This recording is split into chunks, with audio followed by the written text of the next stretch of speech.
శ్రీకాకుళం జిల్లా పలాస మండలం Lakshmipuram toll plaza దగ్గర మాజీ మంత్రి సీదిరి అప్పలరాజును అడ్డుకున్నారు పోలీసులు. మెడికల్ కళాశాలల ప్రైవేటీకరణకు నిరసనగా వైసీపీ చేపట్టిన కోటి సంతకాల సేకరణలో భాగంగా శ్రీకాకుళానికి బయలుదేరారు వైసీపీ కార్యకర్తలు.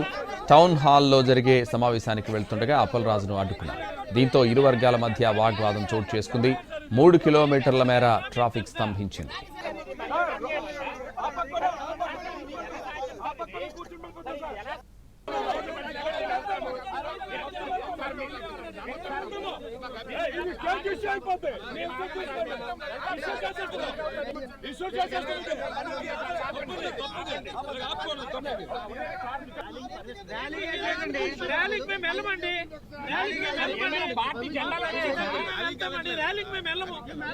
జెండా